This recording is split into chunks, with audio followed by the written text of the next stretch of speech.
G'day guys, today we're coming to you from Paramount Pictures in Sydney, who's assisting me in having a building right there behind the car. I have had enough this morning, okay? The performance is great.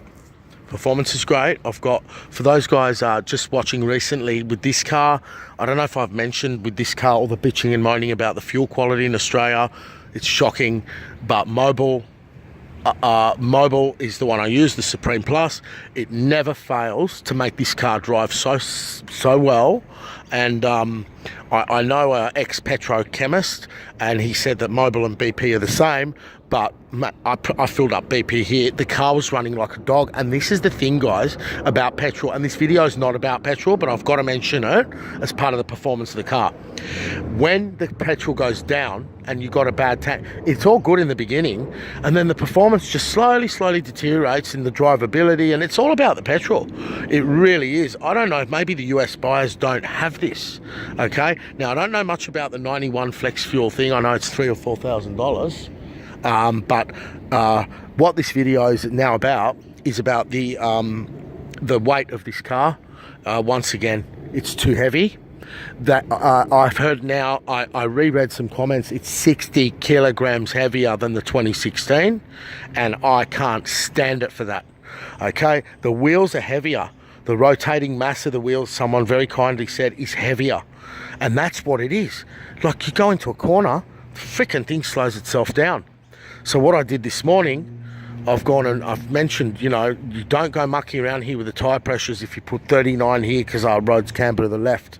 You know, the old tale of putting more in this wheel than the other side.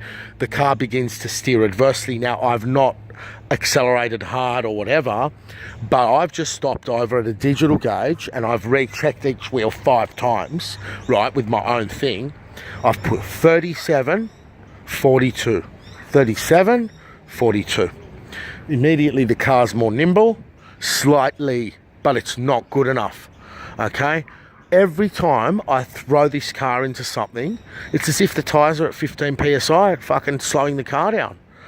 Boy, am I beginning to have enough of this. So, as I said previously, a change in the boost curve will cover it up a little bit, but it's not going to make the car lighter. Right, so how can we make this car lighter?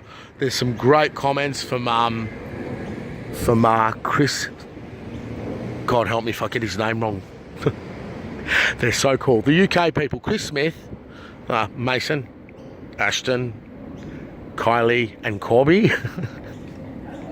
Can you imagine how many times I read my screenshot of your message to get that? But you guys, man, you guys are cool. And the blokes, the father of this cool family in the UK mentioned he's ordered one. There's only 150 going to the UK. He's taken the seats out. The wheels are going. And he's saying exactly how much weight he's going to save. And at first glance, you think psycho. You think this guy, he's buying a brand new car, changing the wheels, changing the seats. Absolutely not. This is what Subaru have made a mistake with the weight of this car. I thought it was 30-something kilograms. No, it's not. It's 60 kilograms. And where's that extra weight?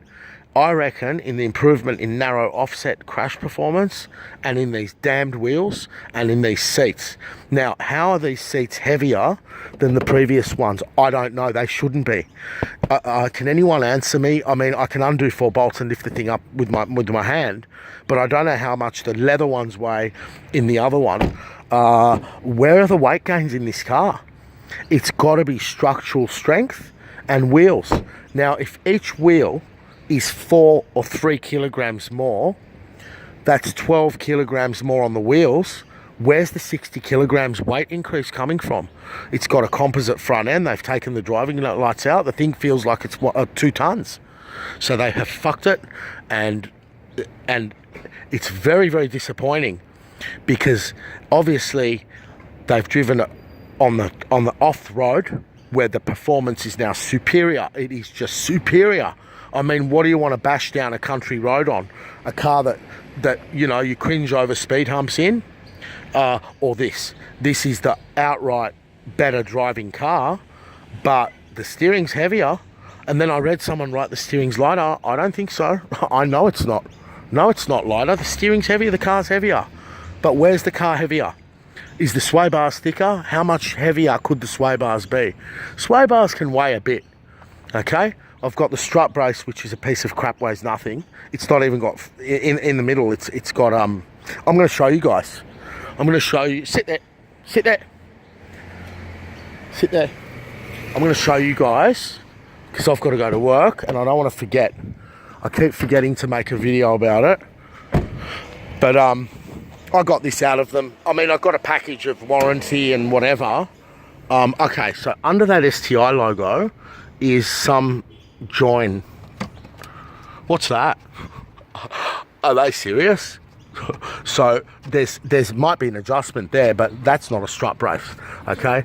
That is not a strut brace. They're tight. This is not a strut brace, because on the Aston Martin Vantage that came in the workshop, the strut brace was like a solid, rigid piece of metal. That's not a strut brace. Is it misinstalled? I don't know. So